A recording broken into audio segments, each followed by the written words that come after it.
Creo que ya.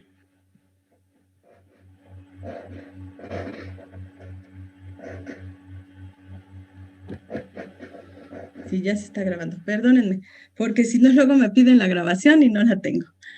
Ok, muy bien. Entonces, en este dominio, en este segundo dominio, empezamos ya a trabajar algunos criterios o indicadores que tienen que ver con la contribución de la práctica docente al cuidado de la integridad de los alumnos en la escuela, privilegiando en todo momento el interés superior de las niñas, niños y adolescentes. Además, como cada uno de nosotros en nuestra función, reconocemos que nuestro trabajo docente cotidiano contribuye al desarrollo y bienestar de los alumnos y de sus familias y la comunidad. Además, que somos capaces de observar a nuestros alumnos en diferentes momentos y espacios escolares en los que se convive con ellos para obtener información relevante sobre sus pautas de comportamiento, sobre sus formas de interacción y comunicación, así como las formas de colaboración y de resolución de problemas. Bueno, en ese tenor estamos entonces abordando este tema tan importante que es el de entornos escolares seguros. Y nuestro ponente invitado el día de hoy, una persona a quien yo estimo mucho y que conozco desde hace muchos años, es Mario Aedo Flores. Él es profesor normalista de educación primaria por la Benemérita Escuela Nacional de Maestros, licenciado en Educación Física por la Escuela Superior de Educación Física de la Ciudad de México, licenciado en Derecho por la FES Aragón de la UNAM, graduándose como licenciado en Derecho con mención honorífica. Además, tiene algunos diplomados como el de Psicología Jurídica, Grafología Forense, Grafología Científica.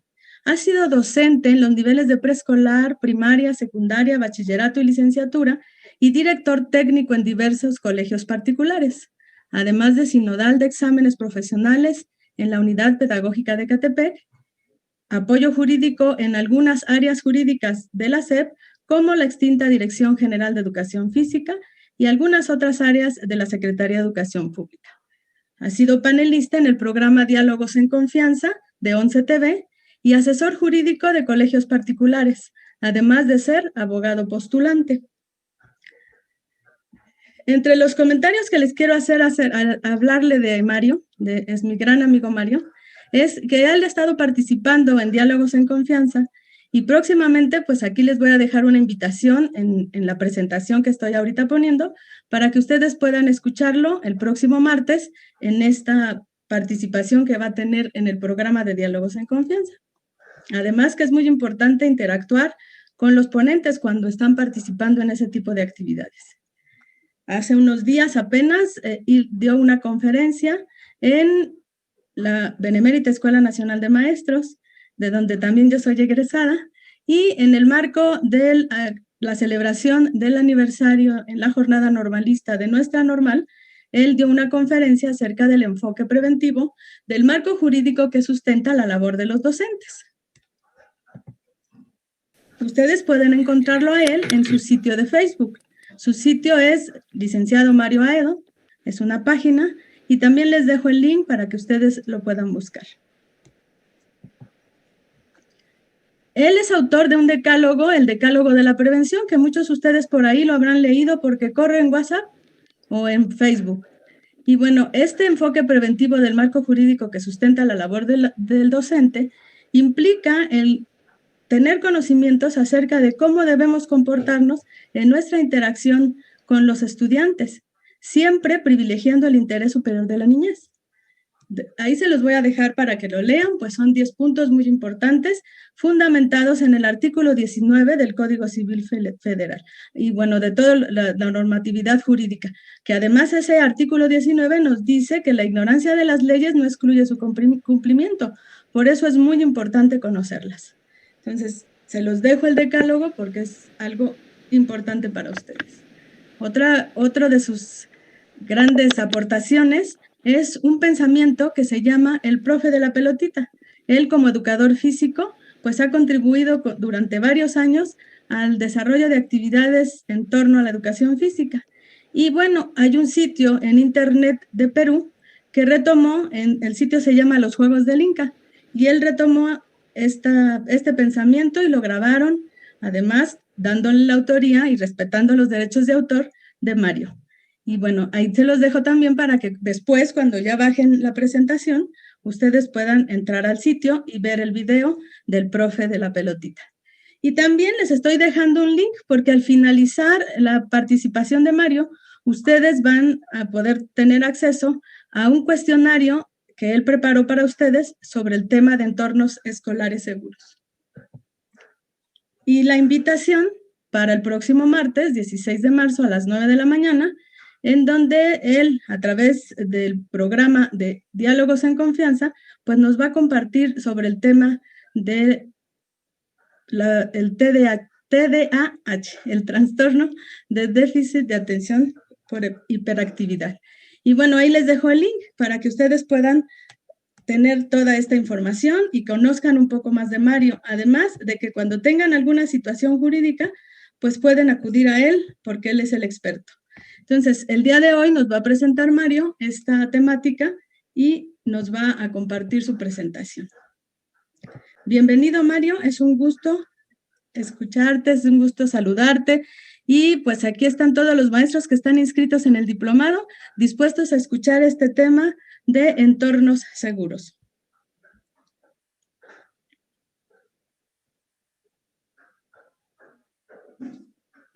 Gracias. Muy buenas tardes a todos. Les agradezco su tiempo y ¿Se escucha un poco bajo, Mario?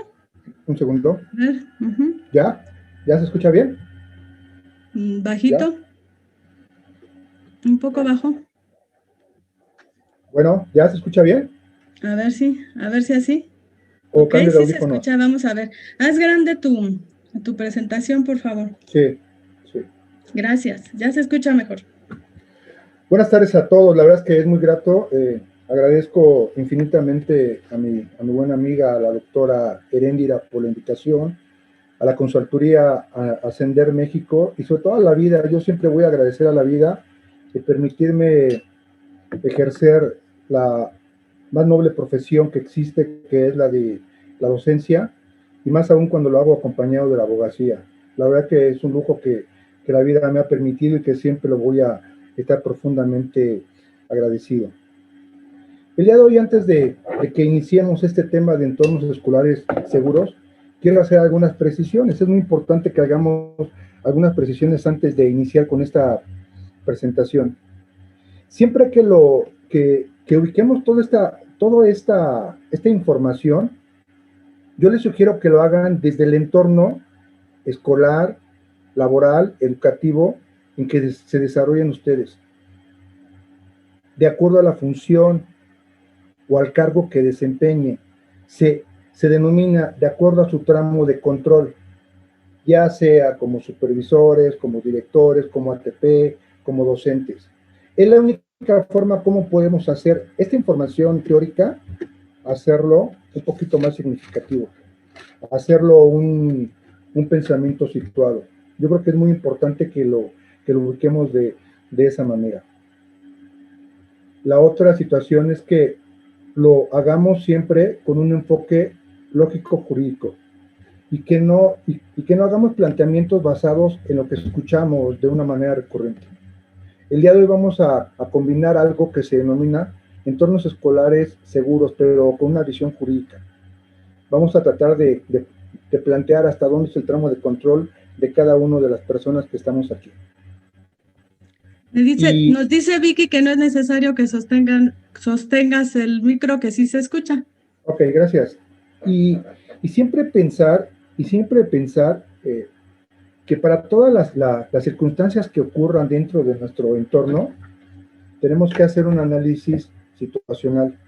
Y haciendo ese análisis situacional, podemos entender que tenemos que hacer tantos protocolos como tantas situaciones vayan ocurriendo en mi entorno. Para lo cual vamos a trabajar con 3 momentos, el antes, el durante y el después. No se puede vislumbrar ninguna intervención si no tenemos un antes, si no tenemos una preparación, si no hemos desarrollado algún protocolo previo. Entonces, dicho lo anterior, vamos a iniciar. Hablar de entornos escolares seguros, como hablar de cualquier tema de normatividad educativa, no se puede iniciar si no partimos de lo que es el interés superior de la niñez. todas nuestras acciones, todas nuestras estrategias, todo lo que hagamos, tiene que tener ese enfoque, el enfoque del interés superior de la niñez. Cuando nosotros, de acuerdo a la función que desempeñemos, podamos ubicar que son todas aquellas acciones que hace el Estado para poder privilegiar lo más importante que tenemos dentro de una escuela, que es la salud y la seguridad de nuestros niños. Ese interés superior de la niñez tiene su fundamento, digo, en muchos ordenamientos jurídicos, pero por la jerarquía de normas jurídicas, nos vamos a referir a los tres más importantes en este caso, que es la Constitución Política de los Estados Unidos Mexicanos. Nosotros conocemos mucho el artículo 3, todo lo conocemos perfectamente bien, pero más bien nos vamos a ubicar al artículo 4. Suelo hacer algunos comentarios de la presentación, viene mucha información de la presentación importante, seguramente se les va a compartir, por lo cual voy a hacer como mención algunas situaciones de la misma, para que no sea muy árido esto. Y el artículo 4, en su parte sustancial, menciona que en todas las decisiones y actuaciones del Estado se velará y cumplirá con el principio del interés superior de la niñez. En todas las actuaciones, en todas las decisiones. Entonces, cuando nosotros, de acuerdo a lo que estemos desempeñando, tomamos en cuenta en el día a día el poder privilegiar el interés superior de la niñez, estamos cumpliendo. Pero también lo dice la Ley General de Educación. Anteriormente, artículo 42, ahora artículo 73, donde habla que en la impartición de educación para menores de edad se tomarán medidas que aseguren al educando la protección y el cuidado necesario para preservar su integridad física, psicológica y social. Y una de esas acciones y una de esas medidas es ubicar y privilegiar un entorno escolar seguro. Sí es labor de todas las personas que colaboran dentro de un entorno educativo, sí. De cualquier figura que desempeñe, ya sea directa o indirectamente, es una obligación compartida. Pero también lo dice el artículo 3 de la Ley para la Protección de los Derechos de Niñas, Niños y Adolescentes, que no es óbice el mencionarlo, que esa ley, esta que menciono yo, es de carácter federal. En cada una de las entidades federativas de nuestro país está la estatal, está su versión estatal, que también privilegia el interés superior de la niñez. El artículo 3, en donde habla en el segundo párrafo, son principios rectores de la protección de los derechos de niñas, niños y adolescentes, ¿cuál? El interés superior de la infancia. En estos tres ordenamientos jurídicos nos marca justamente que todos, en cualquiera de las actividades que hagan ustedes, siempre tienen que pensar, estoy privilegiando el interés superior de la niñez. Estoy tomando en cuenta todas las circunstancias que puedan ocurrir para que pueda garantizarse el interés, que se vele por el interés superior de la niñez. Y algo que es importante, el respeto pleno de la integridad física, psicológica y social de los niños. No olvidar que son seres humanos en proceso de formación, por lo que todas las actividades que planeen y ejecuten deberán ser acordes a su edad y sexo. Por tanto, partir de los intereses de ellos y no de los suyos. Que las actividades y estrategias estén contempladas en el plan y programa de estudio vigente. Es muy importante que realmente no sea algo que salga de lo que la SEP en su momento estimó como un aprendizaje esperado, o una habilidad, o un valor, o algo que esté contemplado de acuerdo a ese grado educativo. No debe olvidar que un elemento básico es el respeto a su dignidad, por lo que las relaciones que establezca con sus alumnos deberán ser estrictamente profesionales. Eso habla también de velar por un entorno escolar seguro. Evitar contactos o relaciones innecesarias o que puedan ser confusas o irrespetuosas, porque además de que podrían ocasionar un daño irreparable en ellos, las posibles consecuencias administrativas jurídicas serían devastadoras para los alumnos y para los docentes involucrados. Yo creo que aquí la palabra básica en todo esta diapositiva se denomina la palabra respeto. Es bien importante. Ahora, yo les propongo en este momento que cada uno de nosotros, cada uno de ustedes, haga este ejercicio. Este ejercicio lo va a hacer de manera personal. Fíjense bien, desde su propio entorno y de acuerdo al tramo de control de la figura educativa que desempeñen, establezcan la interrogante si en este momento cuentan con los elementos suficientes para abordar de manera adecuada las siguientes circunstancias. Vamos a pensar que se encuentran de manera presencial. Vamos a pensar que en ese momento ustedes tienen que desarrollar cada uno de un protocolo, una acción, un modelo de intervención para cada uno de estos casos. Yo le denomino hipótesis normativas. Le denomino hipótesis normativas porque tenemos que verlo como algo que puede ocurrir o no puede ocurrir, pero desde el punto de vista normativo, desde el punto de vista jurídico. Entonces, esas hipótesis normativas que se le plantean en un principio, si yo hago una reflexión y digo, yo, Juan Pérez, yo, Mario Aedo, realmente con lo que tengo, con los protocolos, con la forma de organización de mi entorno, tenemos todos los elementos para poder abordar de manera adecuada estos cuales, ejemplo, en este momento podrían y tienen todo lo dispuesto para prevenir el ingreso y detección de objetos y sustancias prohibidas en la escuela. ¿Cómo se denomina esto? Operativo Mochila Segura. Es lo que conocemos, ¿no? Conocemos como este protocolo. ¿Realmente tenemos todo? Este es un segundo momento. Actuar ante la presencia de objetos y sustancias prohibidas en la escuela. Ya no lo detectaron en la entrada, por cualquier circunstancia, por omisión o porque el alumno lo pasó al interior de la escuela. Ya lo detectaron durante las horas de clase. Realmente tienen todos los elementos para poder hacer un proceso de actuación de manera inmediata. Acuérdense bien, hace rato le hablaba que los protocolos tienen 3 momentos: el antes, el durante y el después. Y pudiera ser que en este momento me lleve a una reflexión y pensar, yo tendría que, si yo hago un análisis situacional de mi centro educativo, tendría que tener los elementos importantes, ¿sí? Con mi colectivo de docentes, incluso con el Consejo Escolar de Participación Social, para tomar medidas que aseguren esto. Actuar ante una situación de riesgo en la cercanía de la escuela. Todas las escuelas en todos los estados de la República, a su alrededor, pueden tener alguna situación de tipo conflictiva, que en su momento pudiera o no poner en riesgo la integridad de alumnos, de docentes y de padres de familia y demás personal. ¿Estamos preparados? Salvaguardar la integridad de las y los estudiantes durante el ingreso y salida de la escuela. Esas guardias de entrada, ese filtro que se hace a la hora de entrada, el filtro que se hace a la hora de la salida, no solamente pensar en el entorno escolar, sino en la parte perimetral de la misma. Hace un tiempo están estableciendo senderos seguros, es un protocolo que se hace para empezar a tomar a los niños con guardias que hacen los papás alrededor de la escuela, aquellos niños que llegan solos, o a la salida, que pueda permitir el desalojo y el tránsito hacia un lugar más seguro. ¿Cómo se denomina este protocolo? Sendero seguro. Manejo de crisis y buen trato para recuperación emocional en contextos de emergencia. Cuando estamos en las horas de clase, si ocurre algo, si ocurre un accidente, si ocurre un sismo, si ocurre una fuga de gas, en algunas entidades, alguna inundación, ¿realmente estamos preparados? Todo eso, como les decía hace rato, desde su tramo de control, pensemos cómo yo puedo ser colaborativo con esto. Y pensemos desde un documento normativo, y pensemos desde un sustento, pero no únicamente desde una visión individual, sino manejándolo de manera colectiva. Tenemos todo para establecer mecanismos permanentes de escucha, detección y canalización y denuncia en casos de violencia,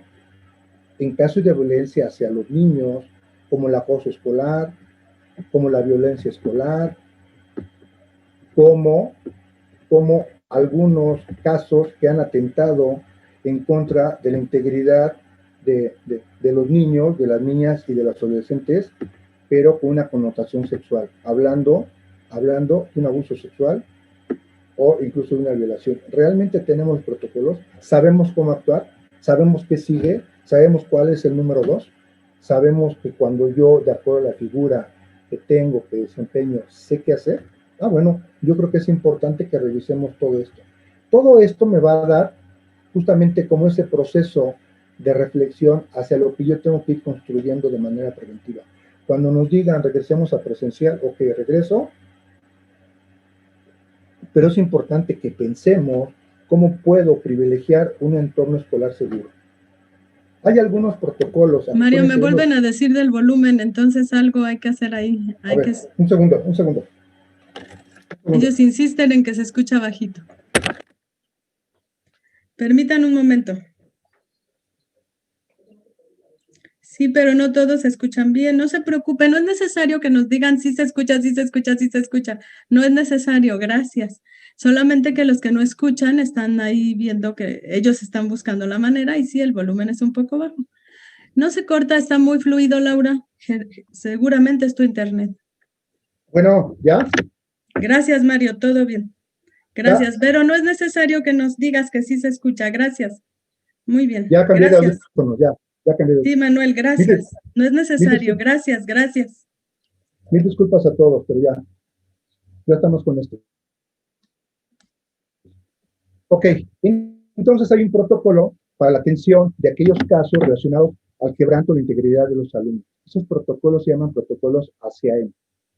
ASEAN es un acrónimo de abuso sexual infantil, acoso escolar y maltrato. Eso significa ASEAN. Realmente sabemos qué tenemos que hacer.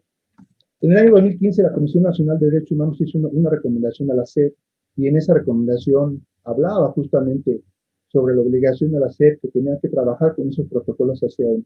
Y no es nada raro que a partir de 2015 existan muchos protocolos en todas las entidades de nuestro país. Sabemos cómo responder ante un accidente, sabemos en el caso que se pueda dar ante una crisis convulsiva, sismo, incendio, desvanecimiento de los medios. Todo esto nos tiene que llevar a la reflexión de que tenemos que trabajar mucho con esos protocolos. Y esos protocolos nos van a garantizar que podamos privilegiar un entorno escolar seguro para nuestros alumnos, para los maestros, para todas las figuras educativas que colaboran ahí, incluso para los propios padres de familia. ¿Dónde dice que tenemos que privilegiar? Recuerden, el interés superior de la niña. Artículo 4 de la Constitución, artículo 73 de la Ley General de Educación, artículo 3 de la Ley para la protección de los derechos de niñas, niños y adolescentes. Protocolos, recuerden, antes, durante y después. El antes es la prevención, el durante es la actuación que hago en el momento en que yo tengo conocimiento de algo que está ocurriendo en mi entorno, y el después es el seguimiento que le voy a dar. Nosotros vamos a utilizar gran parte de este documento, es un documento de la SEP, se denomina Entornos Escolares Seguros en la Escuela de Educación Básica, se denomina, así es el nombre, documento certificado, es de septiembre de 2020. Y justamente ahí habla sobre algún capitulado que lo vamos a ir desarrollando, acciones formativas en la escuela, acciones preventivas, prevención de situaciones de riesgo en las escuelas, manejo de crisis y buen trato para recuperación emocional de contextos de emergencia, y mecanismo de detección, atención, canalización y denuncia en caso de violencia. Si se fijan, el 3 es el antes, el 4 es el durante, y el 5, una parte es el después. Y el 6 está excelente porque el 6 habla de una realidad que está sucediendo ahora, de la realidad que sucede ahora con la modalidad virtual. Todas las situaciones que se están gestando en ese entorno del virtual, ¿no? Entonces, yo creo que esto va a ser muy rico. Esperemos que podamos cumplir con todas las expectativas y de nueva cuenta les agradezco y vamos a iniciar. No podemos hablar de algo jurídico en el ámbito educativo si no lo construimos de una manera formativa. No podemos hablar de que dentro de una escuela no sucedan hechos, conflictos entre los niños, faltas de respeto. No podemos hablar de cómo solucionar un problema de una situación de un ingreso de armas prohibida dentro de la escuela si no lo hacemos con un enfoque formativo. Esa es la parte bonita del ser docente. El ser docente te lleva a esa posibilidad de intentarlo de una manera diferente. A veces las leyes son frías, son demasiado frías los ordenamientos jurídicos, y cada quien le va dando una interpretación de acuerdo a cómo lo va entendiendo. Pero una parte muy importante de esto es ese enfoque preventivo, ese enfoque formativo. Y hablando justamente de esas acciones formativas, ¿sí? Acciones formativas, hablamos de habilidades para la vida. Yo no puedo decirle al niño que no ingrese una sustancia prohibida a la escuela si no hablé de la parte formativa, si no lo platiqué con él, si no lo platiqué con sus padres, si yo como escuela no me elegí en su momento como un foro de orientación. Recordemos que muchos de nuestros niños no han llevado el acompañamiento de un adulto cierto, de un adulto que les lleve por ese proceso de formación.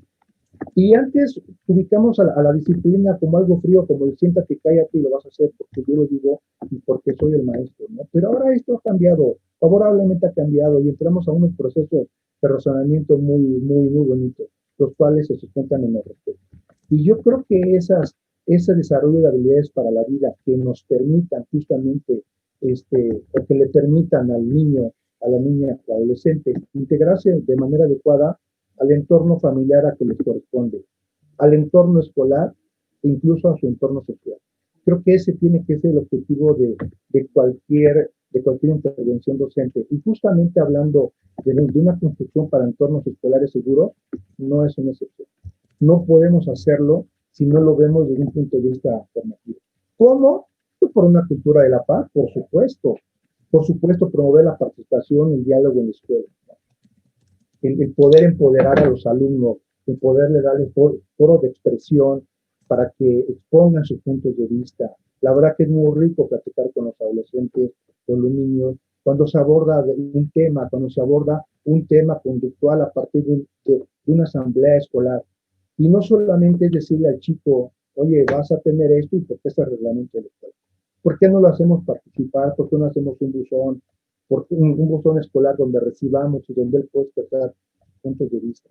Yo creo que es importante que hagamos esto algo más participativo. Y a veces, en una de las diapositivas iniciales, hablaba justamente que partamos también de los intereses de los niños y creamos en los niños y en los jóvenes. Y tenemos que hacer mecanismos de participación muy importantes. Muchos de nosotros fuimos formados a partir del proceso educativo, donde solamente éramos entes receptivos, donde no se nos permitía ese diálogo. Ahora no. Ahora justamente hay una participación muy importante de los niños, niñas y adolescentes.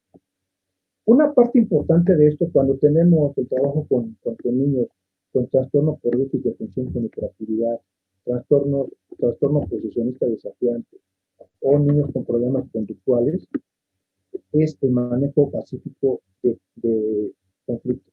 La Ley General de Educación actualmente establece, y lo van a ver muy pronto, ya están trabajando algunos documentos normativos, está trabajando mucho la mediación. La mediación como un proceso de solución de los conflictos entre pares, entre alumnos y maestros, entre directores, entre maestros y padres de familia. ¿Qué sucede? Que muchas veces en los entornos de los chicos, lo que les decía hace rato, no ha habido esa figura, ese adulto, que les diga que efectivamente hay formas diversas de poder solucionar sus conflictos. Que no es la ley del más fuerte, ni que golpea más duro, ni que dice la grosería más feroz, sino realmente hay formas diversas de solucionar los conflictos. Y que no es a través de la violencia física o verbal. ¿Podemos establecer un diálogo? Sí. ¿Podemos establecer un proceso de mediación? Por supuesto. ¿Y cómo lo tenemos que hacer? A través de una comunicación asertiva, de una comunicación respetuosa. Pues tenemos que empoderar a los jóvenes para que lo puedan hacer. Tenemos que darles esa libertad, porque justamente es la única forma en cómo podemos promover una cultura de paz dentro de su entorno. En la forma en que lo vayamos haciendo y le demos otro tipo de herramientas para poder solucionar sus conflictos, creo que estamos abonando muchísimo a un buen tránsito en donde sí se van a presentar los conflictos, pero podemos manejarlo de una manera diferente. Y una parte de esta, y lo dice el Programa Nacional de Convivencia Escolar. Mario, me siguen insistiendo en el volumen. A ver, quítate los audífonos totalmente. Quizá eso ayude. Ya. Gracias. Sigue así. Así, gracias. ¿Así escucha mejor? Sí, gracias. Sí se escucha. Gracias. Mil disculpas. Gracias. El Programa Nacional de Convivencia Escolar, en su parte conducente, habla justamente de que no podemos decirle a los niños que no se enojen, sino que manejen sus emociones y las regulen. Cuando yo puedo identificar mis emociones, el enojo, la tristeza, pueda hacer un mejor manejo de ellos. Es muy importante que nosotros les digamos a los niños, a los jóvenes, que manejen y que regulen esas emociones. Porque justamente lo que ocurre en muchas ocasiones fuera del entorno escolar, cuando ellos tienen algún conflicto afuera, no regulan sus emociones. Lo adecuado no es decirle que no se enoje, lo adecuado no es decirle que no llore, que no estén eufóricos, sino lo importante es qué vas a hacer con esas emociones. Entonces, el hablar sobre acciones formativas en la escuela es promover una educación, una cultura de la paz, pero también una educación inclusiva. Promover la igualdad de género, vamos a quitar esos roles sexistas en donde solamente hay cosas que pueden hacer las niñas y hay cosas que pueden hacer los niños. Y no poner límites a colores ni a muchas formas en cómo nosotros vamos orientando esa predilección. Entonces, no hay ninguna diferencia en que seas hombre o que sea mujer. Ambos, por el simple hecho de ser un ser humano, merecen respeto. Y el respeto, antes de ir hacia el prójimo, tiene que ir hacia ti mismo como niño, como adolescente, que te vislumbres como una persona de respeto a tu persona. Y cuando tú puedas concebir ese respeto hacia ti mismo, vas a poder concebir el respeto hacia los demás, hacia todas las personas que te rodean, hacia tus iguales, hacia los padres, incluso hacia los maestros. Entonces es importante impulsar el valor de la diversidad. No todos somos iguales, somos formados de una manera diferente. Unos somos morenitos, otros somos más blanquitos, otros más altos, otros más bajitos, pero todos, por el simple hecho de ser un ser humano, estamos provistos de derechos y de obligaciones. Y eso tenemos que hacerlo. Es importante que nosotros hablemos justamente del valor de la diversidad. Yo hace rato decía, tenemos que pensar que no todas las cosas, perdón, a veces pensamos que las cosas se dan de suyo por el simple hecho de existir. Y pensamos que la labor del maestro la va a desarrollar, pero no sabemos si realmente el maestro cuenta con todas las herramientas para poder hacerlo. Pensamos que el papá tiene muchas obligaciones con los niños, pero tampoco sabemos si justamente cuenta con todos los elementos para poder desarrollar con precisión, con factibilidad esa labor. Creo que en la escuela se pueden hacer grandes situaciones con los maestros, con los padres de familia, incluso con los alumnos. Y no dar sentada a las cosas de que esto y el promover un entorno seguro, todo lo vamos a saber. Y todos sabemos qué es el respeto. Y todos sabemos cómo implementar un operativo mochila segura. Y todos sabemos cómo responder en caso de cualquier contingencia que se llegue a ocurrir durante las horas de clase. La escuela es un centro en donde todos podemos colaborar para poder generar aprendizajes de conocimientos, de habilidades que le pueden servir para la vida. Entonces, la orientación familiar es algo importante que tiene que surgir. Y hablábamos justamente de acciones para la construcción de entornos escolares seguros, acciones preventivas para la familia, por un lado, y para la escuela y la comunidad escolar, ¿no? Y hablamos de las madres y los padres como principales responsables de salvaguardar la integridad física, psicológica y emocional de sus hijos, pero a veces hay algo que se denomina formas de colaboración, pero a veces no basta con echarle ganas, no basta con querer hacerlo. Tenemos que hacerlo de una manera adecuada. Y aquí vienen algunos consejos que se le dan justamente para poder generar acciones preventivas dentro de esa casa, ¿no? Dedicar tiempo para hablar con sus hijas, hijos o pupilos, pensar en un buen lugar para hacerlo. Muchas veces no conversan. Hay niños hay jóvenes que nos dicen, ¿por qué mi mamá solamente me ve como alumno y no me ve como un hijo? ¿No? ¿Sí? Tomar en serio lo que sus hijos, hijas o pupilos comenten. Hay muchas ocasiones, sobre todo en acciones que tienen que ver con el quebranto de la integridad de los niños, que suceden en la casa y la mamá no les cree. Entonces es importante que se abra esa posibilidad de, de diálogo. Y obviamente esa responsabilidad es una responsabilidad que en primer momento, en primer tramo, radica justamente sobre los dos padres. Ese modelo de conducta basado en el grito, en los castigos, en el golpe, no es una forma de disciplinar. No es ese cuando decían que una nalgada a tiempo, creo que no es conveniente. Yo creo que no es correcto. Creo que siempre habrá muchas mejores formas para poder educar a los niños, ¿no? El acudir con frecuencia a la escuela, reglas, límites claras, si es con respeto y con mucha pertenencia, yo creo que es lo más adecuado. Sí hay que hablar del cumplimiento de tareas. Decíamos hace rato, pautas claras para el manejo de las tecnologías, de los dispositivos electrónicos, perdón, y es bien importante que ellos participen, porque de esa manera los hijos pueden creérsela que efectivamente se están interesando en ellos. Todos los protocolos que podamos ver nosotros, todos los protocolos, incluso el protocolo que en su momento vamos a instaurar en las escuelas, como el de ingreso de armas, como el de muchas circunstancias, el primer paso y el primer entorno donde se desarrolla es justamente en la casa. No se puede concebir si solamente partimos en la escuela, ¿no? Entonces, asegurar que lleven alimentos nutritivos, ¿sí? Eso es algo importante. Nos quejamos de la obesidad, nos quejamos del consumismo, pero cuánto no tiene que partir desde la casa, ¿no? Checar las condiciones de higiene y presentación en que acuden, checar su autocuidado. Y el autocuidado va en su persona y va en los hechos y en los actos que él tiene en el entorno de sus compañeros. No involucrarse en problemas con maestros ni con compañeros, ¿no? Leer y darse por enterado de todos los documentos que nos están enviando. Por supuesto, comunicación constante con la escuela. Y es algo que no tiene que ver nada con la invasión de la privacidad. La revisión periódica de la mochila es bien importante. Es bien importante que cheque, por un lado, que lleven todo lo mínimo suficiente para poder dar clases, para poder tomar clases, y que no lleven otro tipo de elementos. Eso es prepararse para la escuela.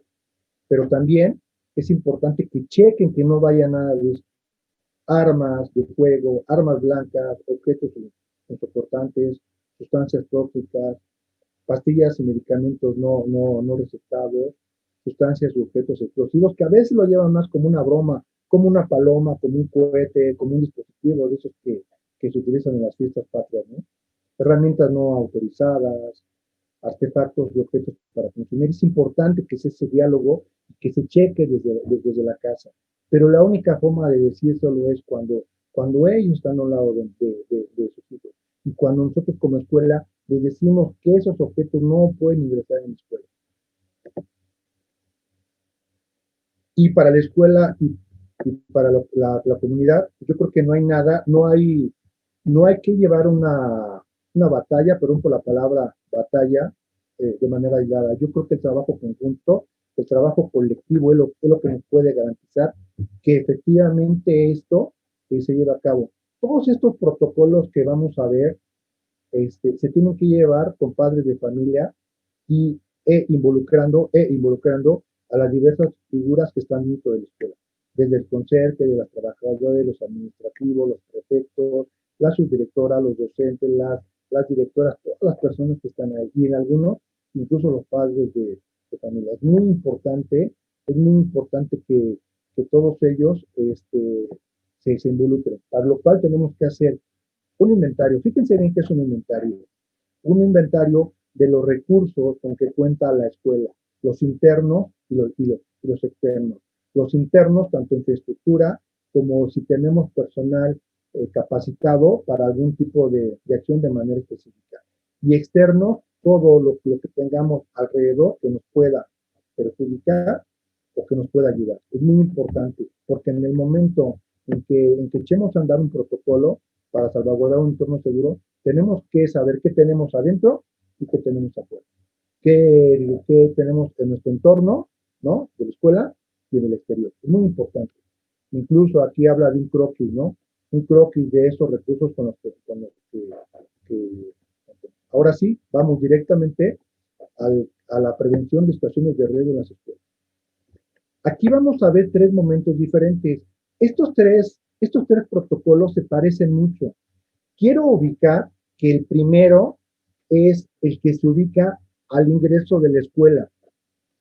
Llamémosle de manera general operativo mochila segura. El segundo es cuando durante las horas de clase, ¿sí?, se da esa presencia de objetos o sustancias prohibidas.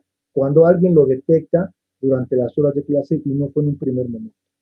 Y el tercero es algo que ocurre afuera, perdón, alguna balacera, algún conato de incendio, algún hecho o natural o fortuito ocasionado por el hombre que pudiera o no poner en riesgo a los chicos. Lo importante es saber cómo los voy a resolver. Es muy importante que esto se trabaje, como lo he dicho en muchas ocasiones, de manera preventiva. La manera en cómo podemos tener una mejor intervención es platicarlo con el colegiado, es platicarlo con los maestros, es platicarlo y construir una estrategia conjunta para que esto resulte de una manera más clara. Y en este caso, un mecanismo, un procedimiento para evitar que se introduzcan objetos que puedan generar algún daño o poner en riesgo la integridad y seguridad física y psicológica de las niñas, niños y adolescentes. Ya vimos las armas, ya vimos todo lo que pudiera ingresar, ¿no? Entonces, aquí es importante, como decía hace rato, ser colaborativos, saber trabajar en equipo con todas las figuras de la escuela e incluso con los padres de familia. No podemos llevar a cabo este protocolo si no es con la autorización de los padres de familia. Y aquí también, habla de 3 momentos. Fíjense bien, y vamos justamente a hablar cada uno de ellos. Es bien importante que en estos protocolos no se piense que no se va a hacer con la intención de exhibir, perdón por la palabra, criminalizar una conducta de los niños, sino realmente considerar en todo momento el respeto a la integridad y el derecho a la intimidad y privacidad de los y las estudiantes. ¿Esto dónde viene? Y aquí está el fundamento jurídico, la Ley General de Educación, donde nos dice que en este protocolo tienen que intervenir las madres, padres de familia o tutores, junto con la autoridad educativa de México. Entonces es importante que sepamos que lo tenemos que trabajar en conjunto, no solamente los maestros. Obviamente vamos a hacer una reunión previa, les vamos a explicar el proceso, le tenemos, es muy ambiguo decir objetos prohibidos. Tenemos que ver qué es un objeto prohibido. Tenemos que ver qué es un objeto prohibido y tenemos que ver un objeto, aunque no sea prohibido, puedo poner en riesgo a los demás. Tenemos que revisar ese catálogo de armas, de sustancias que no están permitidas. Entonces, tenemos que checar justamente que nuestra autoridad educativa nos diga cuál es ese catálogo. No puede haber, maestros y maestras, no puede haber un solo protocolo si yo no hice la difusión. Es bien importante que se haga esa difusión, uno, del protocolo, de las acciones, de la forma en cómo lo voy a hacer y sobre todo de las consecuencias. ¿Qué pasa si se hace? ¿Cuál va a ser la consecuencia? Es muy importante que el padre de familia lo sepa. Cuando yo le digo al padre de familia, me da la tranquilidad de que lo podemos trabajar desde la casa. Y hay ocasiones que lo hacemos, pero sin tener el cuidado de informar a esos padres de familia. Entonces, yo creo que sí es importante difusión, ¿no? Junto con el comité que se compone, de verdad comunicar claramente a la comunidad escolar el procedimiento. Las personas autorizadas tendrían que tener algo que los haga visible, un chaleco, un gafete, algo. Importante, las consecuencias en caso de un objeto definido como prohibido, ¿no? Entonces, y tienen que acordar un lugar en donde se va a instalar ese filtro, ese protocolo. En todo momento, salvaguardar el respeto de los derechos de niñas, niños y adolescentes, ¿no? Tendríamos que ver qué va a pasar, cómo lo vamos a hacer, si es que se llegara a detectar algún objeto. Es muy importante. Los datos obtenidos en intervención de materiales, ¿sí?, requieren un manejo totalmente confidencial. Si llegáramos a detectar, no podemos estarlo difundiendo nosotros, no podemos poner listas, estos son los niños que se han encontrado objetos, ¿no? Simplemente se detecta y se busca un mecanismo en el cual en ese momento se retira al niño de ese lugar y se le conduzca a un lugar que todos los padres sepan, a la prefectura, a trabajo social, a la dirección, a la biblioteca, en donde se va a dar el segundo momento, y es el paso de la intervención de las autoridades, de los padres o del supervisor o de la figura que, que corresponde. Fíjense bien aquí, estos dos puntos es necesario disponer de bolsas de plástico transparentes. Si llegan a encontrar algún objeto, yo ese objeto lo meto en una bolsa de plástico transparente y lo resguardo. Y nadie lo toca. Y se queda ahí y nadie lo toca. Y le pongo una etiqueta. Se encontró en tal fecha, en tal lugar y ya. Y ahí importante. Y se resguarda. Nada más, y se resguarda. Y aquí es donde se abre una disyuntiva. En los casos que algún integrante de la comunidad educativa aporte sustancias, va a haber un protocolo cuando es alumno o alumno, ¿sí? Y en ese caso se protege su identidad, se lleva a la dirección y se manda a la papeleta. Pero fíjense bien en el último punto. Este protocolo, perdón, estoy tomando agua para hidratarme. Este protocolo también va dirigido a todo el personal de la escuela, a todo el personal. En la entrada no tiene que haber esa distinción, solamente alumnos, sino en la entrada tiene que haber, eso es, alumnos, docentes, prefectos, directores, todas las personas de ese centro escolar tendrán que ajustarse a esa implementación. ¿Sí? Sin excepción alguna, los propios estudiantes, docentes, directivos y demás miembros de la comunidad escolar presenten el contenido de sus mochilas. Es bien importante. ¿Sí? Tiene que hacerse, como decíamos, al menos con la participación de dos figuras, una figura por parte de la escuela y otra figura por parte de los padres de familia. Mucho ojo con mucho ojo. Por ningún motivo se hará una revisión de equipo corporal. No podemos hacerlo. Corporal nunca, tampoco puedo meter la mano en la mochila del niño. El niño lo abre, lo enseña, lo revisamos ocularmente y se cierra. No puedo meterlo, ni tampoco podemos hacer una revisión corporal. Nunca, nunca, nunca, nunca. Fíjense bien, como hablábamos hace rato, ¿no? Encontrar algún objeto que no ponga en riesgo inminente la seguridad, como que puede ser una hoja de afeitar, puede ser una navaja de la chiquita.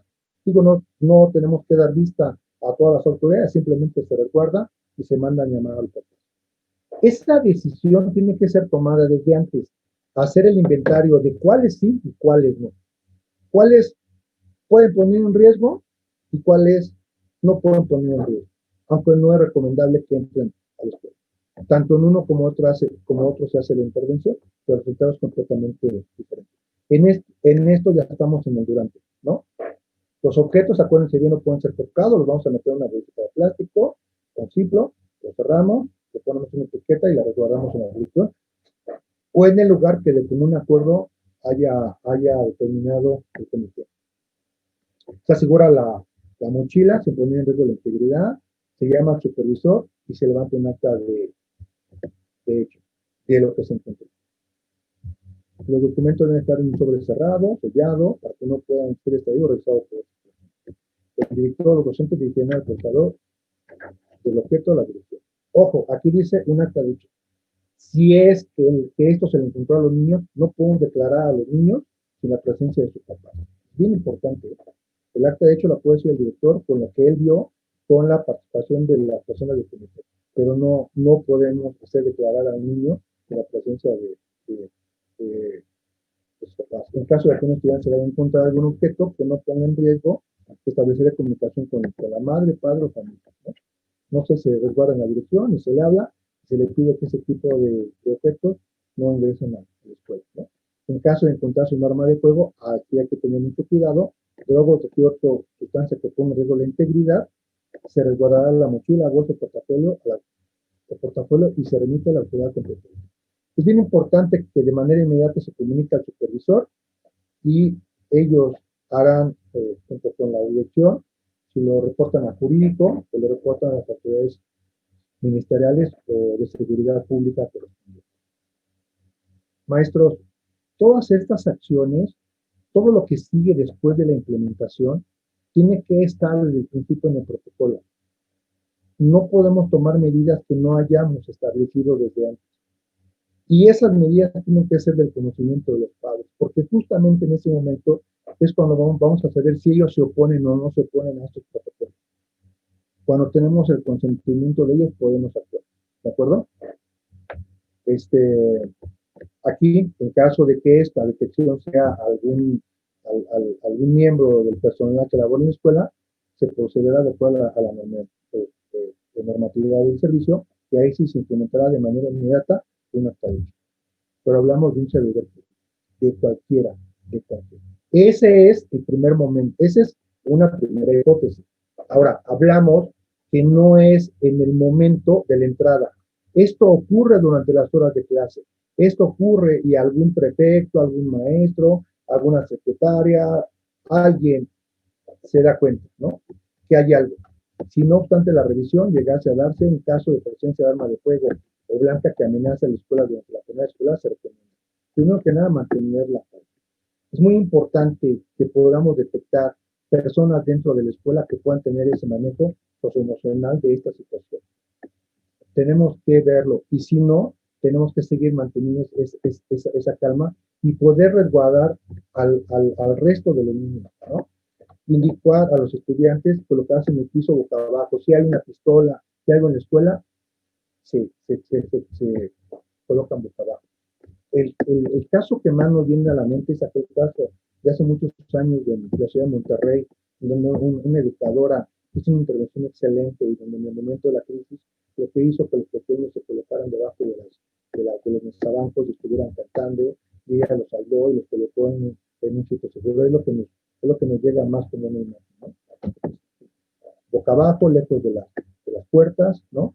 Si existe algún niño con discapacidad, pues darle con esa prioridad para atención, y colocarle, permanecer en el aula, y si es posible cerrar la puerta, ¿sí? Y tratar de obstaculizar la entrada, llamar a los servicios de emergencia, por supuesto también a la autoridad educativa inmediata, que es el supervisor o el jefe de sector, quien sea, ¿no?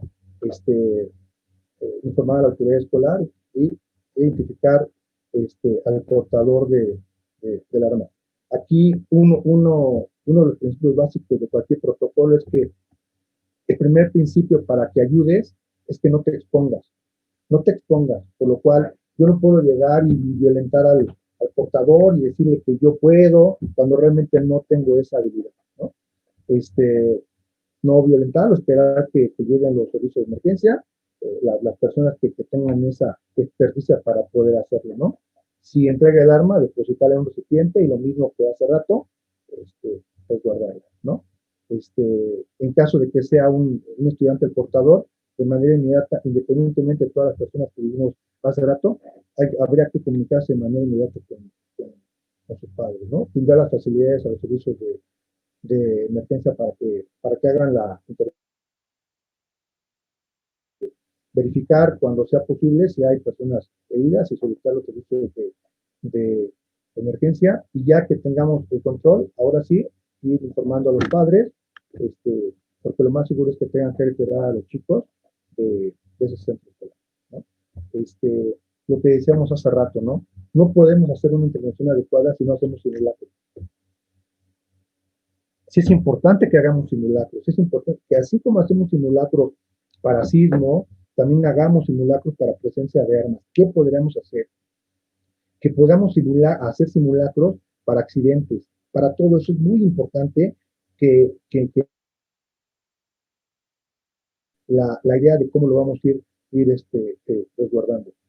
Y esto es algo similar, pero que ocurra afuera.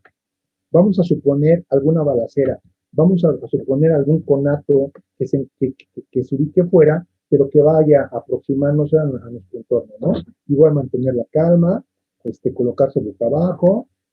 Existe, en su servidor ha dado algunas conferencias a algunos docentes de diversos estados de la República, y mencionan justamente que en algunas situaciones, en algunos lugares hay estos protocolos, cuando hay balaceras afuera, perdón por la palabra, cuando andan rafagueando de un lado a otro, y yo creo que es importante que lo practiquen, que hagan esos simulacros. Lo mismo, dar atención a las personas con discapacidad, permanecer en el aula y, de ser posible, cerrar la puerta y las ventanas, obstaculizar las entradas, evitar a toda costa que los niños asomen o las ventanas se resguarden en un lugar donde no haya como mucha visibilidad hacia afuera, ¿no? Llamar a los servicios de emergencia, informar a las autoridades, tratar de hablarles a los chicos, diciéndoles, pidiéndoles que mantengan la calma y escuchar sus órdenes para resguardar su seguridad y que no entren en pánico. En ningún momento se permitirá la salida del lugar donde están resguardados. Es muy importante, ¿no? Porque no sabemos si ese fenómeno que está ocurriendo en el exterior puede ingresar a la escuela, ¿no? Igual lo mismo se habla de simulacro. Y este es otro tipo de evento. ¿Qué pasa cuando dentro de la escuela ocurre algo? Ocurre alguna circunstancia en donde una persona, un niño o un adolescente entre en una crisis. ¿Qué tenemos que hacer? Tendríamos que saber cómo actuar, ¿no? Y estos normalmente son de manera inesperada. Pues tenemos que saber cómo actuar ante esas situaciones de emergencia. Tenemos que platicarlo, tenemos que ver con el colectivo cuál es la mejor manera de atenderlo, ¿no? Es importante que esa intervención lo hagamos desde un punto de vista educativo como profesionales de la educación. Pueden ayudar a restablecer un equilibrio emocional, ¿sí? No se debe pedir a todo el personal que lo haga, solamente a aquellas personas que cuenten con esa experticia, con esa formación, y si no, también tomarlo en cuenta. Entonces, pedir capacitación, pedir que hablemos justamente de cómo podemos hacerlo. Y lo mismo habla del antes, ¿no? Comprendan la necesidad de que niños y adolescentes de contar con un ambiente cálido, protector, estructurado y organizado en el cual expresar sus emociones, ¿no? Todos quisiéramos llegar a un lugar donde pudiéramos sentirnos seguros, acogidos, relajados, respetados, ¿no? Y entender que la incertidumbre, las angustias y los temores son normales y se comparten con quienes convivimos, ¿no? Los docentes acompañan y brindan esos ambientes para la gestión de las emociones y también saben cómo recuperar poco a poco el ritmo escolar habitual. Y podemos mencionar muchísimos ejemplos y podemos mencionar muchísimas circunstancias donde la gestión, donde la intervención del maestro ha sido importantísimo, ¿no? Lo que decía hace rato, ¿no? Identificar a las personas del colectivo escolar que tengan un buen manejo de las emociones ante situaciones de emergencia. Se debe de evitar señalar, juzgar, utilizar palabras de objetivos que revictimicen de manera de integridad de quién o quiénes están involucrados en la situación. Si alguien en este momento está llorando, si alguien estalló en furia, no podemos emitir un adjetivo, no debemos emitir un adjetivo denotativo. Aquí hago una pausa. En situaciones de tipo conductual, conducta disruptiva, donde los niños explotan, donde los niños en este momento empiezan a agredir a sus compañeros, no es siéntate y cállate porque soy el maestro. En ese momento la autoridad, el manejo de la autoridad no es adecuado. En ese momento es más importante la contención. En ese momento es más importante poner en un lugar seguro a aquellos tipos del grupo y pasarlos a otro grupo, a otro lugar, y que un maestro de lejos, una maestra, esté como dándole ese seguimiento al niño y pedir ayuda. Pero no lo van a hacer por el simple hecho de que ustedes son maestros. También ustedes pueden ser sujetos como de algún tipo de situación. Y tenemos que en ese momento saber dar un acompañamiento afectivo, emocional a los chicos que por algo están pasando por una situación difícil y por algo en ese momento explotaron. ¿Por qué? Porque se acordaron, porque evocaron algún tipo de recuerdos, porque algo asociaron y fue el momento para poder expresar sus emociones, ¿no? Y pues todos tenemos que ir hacia ese aprendizaje, ¿no? ¿Con qué? Con el desarrollo de habilidades socioemocionales, ¿no? Autoestima, conocimiento, expresión, regulación emocional, empatía, asertividad, resiliencia, liderazgo, motivación, trabajo en equipo, ¿no? Sí es importante que el niño sepa sus emociones, las identifique y vea en qué momento está próximo a explotar, próximo a irrumpir en contra de sí mismo o en contra de sus compañeros. Y lo que decíamos hace rato, ¿no? Elaborar un inventario de recursos que lo que encuentra la escuela. Recursos tanto personales como de infraestructura, como que si voy a pedir la intervención de un servicio de emergencia cuando un niño entra a una escuela, ingresa a una escuela, perdón, le pedimos el certificado médico, pero también le pedimos una ficha de salud para casos de emergencia. Y que en esa ficha de salud registramos todas las circunstancias que le pueden ocurrir. si el niño convulsiona, si el niño toma medicamento, si el niño tiene crisis de ausencia, todas aquellas circunstancias que pueden ocurrir en el momento en que se están en clases y la forma en cómo tenemos que manejarlo, ¿no? Es bien importante que establezcamos acuerdos con los papás porque ellos tienen una gran información acerca de los niños y creo que es una información que puede ser muy importante para todos nosotros, ¿no? Durante, pues, mantener la calma, ¿no? Durante la situación en la que se exacerbe la emoción del alumnado, producto de relación ante emergencia, se recomienda apoyar de la siguiente manera. Mantener la calma, evitar que lo mire a los ojos.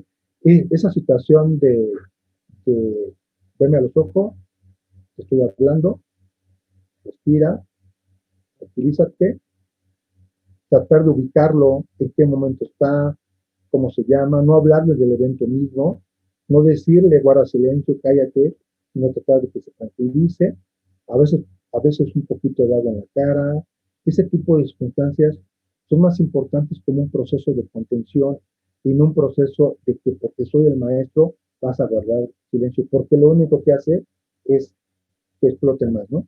Si lo permite establecer un contacto físico, te permita controlar sus emociones. Pero ojo, maestros, lo más que puedo hacer es esto, el brazo, hasta ahí nada más. No puedo ir más allá. Y para esto no puedo estar solo. Muy importante que lo manejemos de esa forma. Contacto visual. Toco mano. ¿Cómo estás? Tranquilo. Respira. De ser posible, invita a la persona a que se concentre en su respiración. Lo que decía. Inhalo, exhalo. Relájate, chico. Con calma, con calma. Poquita agüita en la frente y ya está. No colocar alcohol, no colocar otro tipo de sustancias, ¿no? Ya atendí, derivo, canalizo. Para ese momento ya tengo que tener localizado a los papás. Para ese momento ya activé el seguro contra accidentes. Para ese momento ya le avisé a mi autoridad inmediata. Si yo soy el maestro de educación física, en ese momento yo le avisé a la directora, ya le avisé a mi compañera de grupo y pido ayuda. Es bien importante. Tenemos que elaborar un directorio con las instituciones públicas que pueden brindar el apoyo, identificar los contactos clave de las instituciones públicas y privadas, establecer contactos con la madre y padre de familia o tutor, muy importante, canalizar el caso a la verdad posible en la instancia correspondiente, dar seguimiento hasta cerrar el caso. Bien importante que documenten cada una de las intervenciones que van haciendo, quien lo haya hecho, las diversas figuras, y pedir que nos lo firmen nuestras autoridades inmediatas superiores. Los incidentes de violencia deben tratarse de manera inmediata, utilizando según el caso los métodos aprendidos por el personal. Y aquí nos va a ayudar mucho el Programa Nacional de Economía Escolar. La verdad que ese Programa Nacional de Economía Escolar es muy bueno. Yo se lo recomiendo, es un programa federal. Encontramos muchos elementos en ese programa y yo creo que nos puede ayudar muchísimo. Trae 6 módulos. Hay material para preescolar, para primaria y para secundaria. Hay material para los papás, hay material para los maestros y sobre todo hay cuadernillos para los niños, ¿no? Los métodos de detección, atención y denuncia deben ser estrictamente confidenciales. Es muy importante que los manejemos con una completa secrecía. Los datos están completamente resguardados, ¿no? Sí, ¿no? Brindar la confianza y saber que en el manejo de datos, ¿no? Y en ese momento, lo que decía, si manejamos el antes, en ese momento tendríamos que tener a la mano todos los teléfonos de emergencia, todos los teléfonos y contactos para casos de emergencia. No podemos hacerlo solo, por lo cual tenemos que tener colaboración institucional con las demás instancias que se encuentren en la comunidad. Es muy importante que lo hagamos, pero solamente les voy a decir algo, que esto siempre sea con el pleno conocimiento de la autorización de mi autoridad. Es importante que sepa que va a intervenir el DIF, es importante que sepa que va a intervenir la Secretaría de Seguridad Pública o cualquier otra instancia. Yo creo que sí es importante que todos lo veamos y que lo hagamos de esa manera, ¿no? Yo sí les recomiendo que lo hagamos con el pleno conocimiento de cada uno de ellos, ¿no? Tienen que ser mecanismos seguros y confidenciales. para que las personas acudan al mismo y que no se divulguen todas las circunstancias que se están dando ahí en ese momento, ¿no? Este, algunos, eh, hay algo que tenemos que hacer nosotros y es el estar identificando a nuestros chicos, el estar viendo cómo se encuentran en ese momento. Y todo esto, cuando yo lo veo, cuando veo un cambio en su dinámica, en su comportamiento, en su expresión, en su imagen, como marcas físicas, moretones, rasguños, miedo de ir a la escuela o de participar en eventos escolares, presentar ansiedad o nerviosismo, que piden dinero constantemente, que de repente tienen Mario, por ahí ya te pasaron otros audífonos, a ver, ponte esos.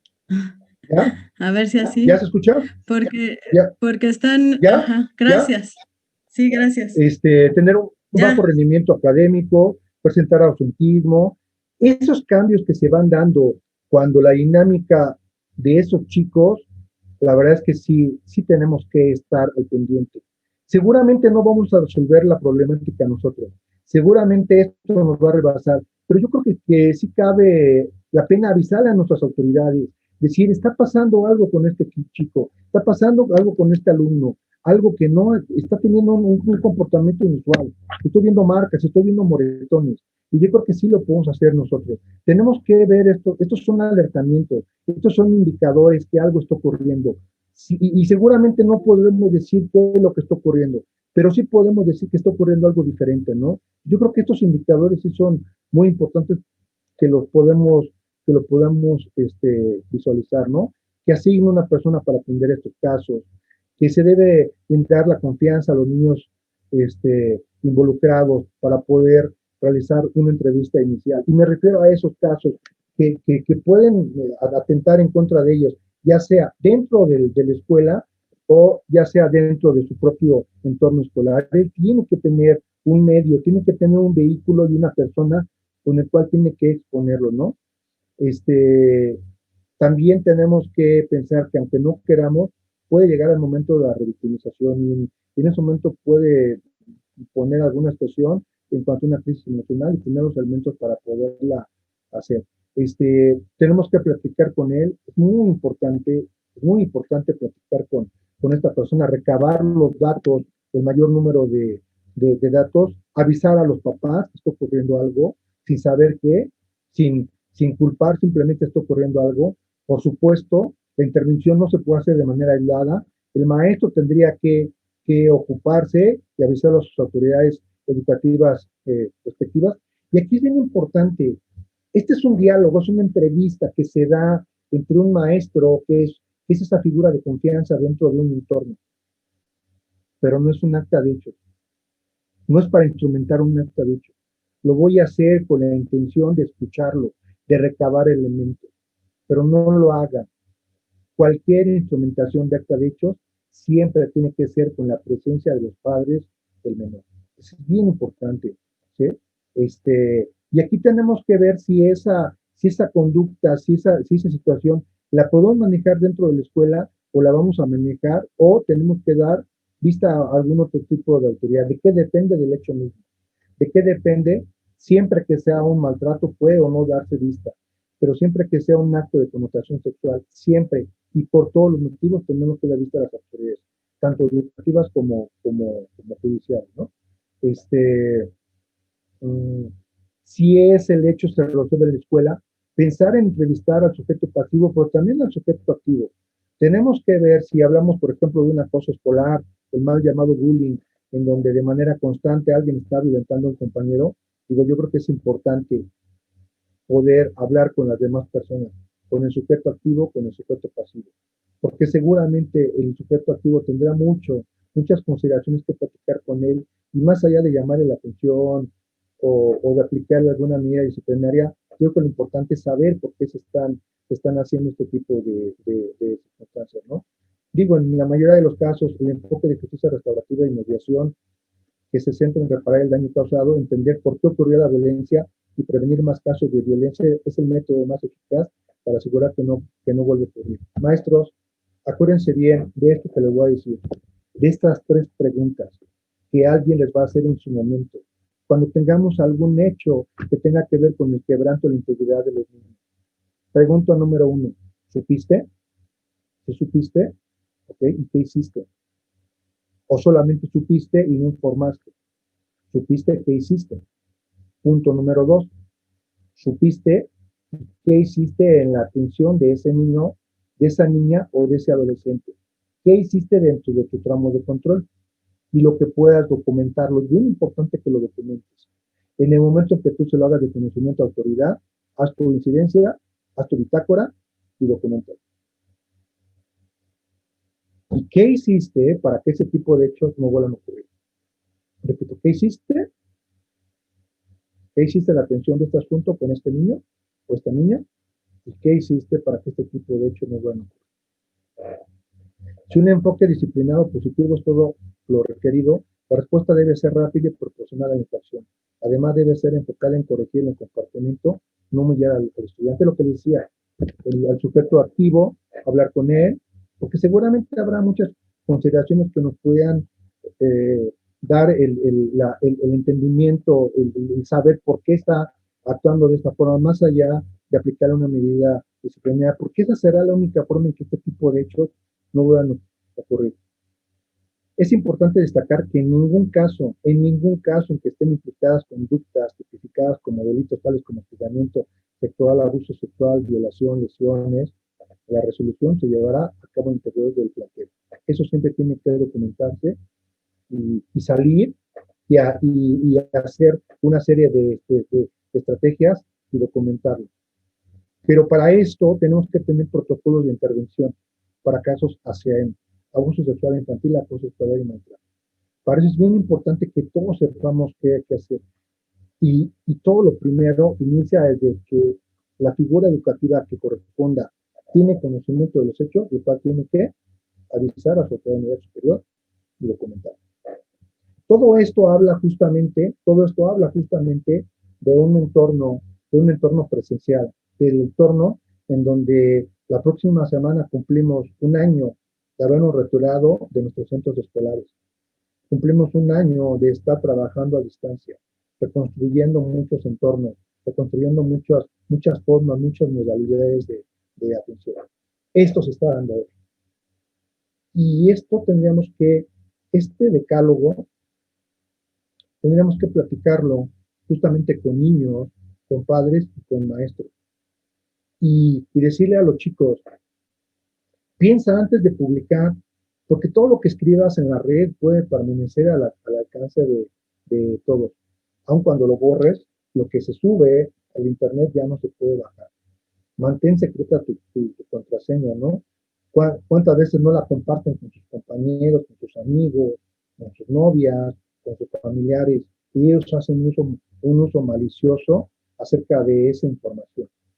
Cuida tu imagen, lo que decía hace rato, el respeto hacia los demás inicia por el respeto a tu propia persona. Cuida tu imagen y la de los demás, no subas fotos tuyas o de otros de las que después te puedes arrepentir. Una vez en internet su difusión es incontrolable. Tu publicación puede dañar a alguien. Compañeros maestros, es importante saber que nosotros no podemos tener consigo mismo imágenes de nuestros alumnos. Es muy importante que sepamos que las imágenes que obtengamos del trabajo diario, del trabajo cotidiano, tiene que tener una finalidad eminente educativa. Y en este caso, contar con una autorización expresa de los padres de los niños para este uso. Verifica que saben de ti, busca tu nombre en internet y verifica qué información aparece. Cierra tu sesión. Si te conectas a una computadora que no es la tuya, cierra siempre tu cuenta para que otros no tengan acceso a tu información o se hagan pasar por ti. En el caso de los chicos o de los maestros que por cualquier circunstancia no tienen los dispositivos, en su caso tienen que salir a un café internet, un cibercafé, como le denominan, que cierren su sesión, que no guarden su contraseña. Respeta a los demás, tú eres el responsable de lo que publicas. Cuida las palabras que pones en los foros y en las redes sociales. No hagas lo que no quieres que te hagan. Es un apodo o un alias, no utilicen tu nombre. Un apodo o un alias es mucho mejor. Así te proteges y solo tus amigos y familiares sabrán que eres. No digas todo de ti. A veces los chicos publican ya que y publican la nueva camioneta, y publican que ya estoy aquí, que ya me compré mi iPhone 12. Entonces, les da la mínima información posible, no te pongas, les pongas a los tuyos. Asegure que cuida tus cuentas, decide qué información es conveniente publicar y compartir en las redes sociales, así como quienes pueden acceder a ellas. Crea varios mails, puedes tener uno para los amigos, otro para el juego y para las redes sociales. Ahora, yo les preguntaría, compañeros maestros, de todo esto que hablábamos hace rato, ¿cómo se encuentran ahora en cuanto a esa reflexión, en cuanto a esa interiorización? Si ahora podemos tener un poquito de más elementos para poder actuar en caso de esto, ¿no? De un protocolo hacer. Si ahora podemos pensar que lo primero que voy a hacer cuando regrese a mi entorno, puedo pensar que efectivamente tengo que desarrollar un protocolo hacer. Tengo que ver una situación en cuanto a cómo, en cuanto a cómo manejar los accidentes, algunas crisis convulsivas, cómo actuar ante un sismo, ante un incendio, de desvanecimientos o desmayos. Y cuanto a todos estos hechos, todos estos se vieron justamente en esta presentación. Decía un maestro que uno de los objetivos del docente no es dar por cumplida una necesidad, sino crear la necesidad de que todas las personas sigan informándose. Y seguramente este tipo de decisiones no van a ser decisiones aisladas, sino van a ser decisiones que se van a ir construyendo justamente en su propia dinámica colectiva. Muchas gracias por la atención.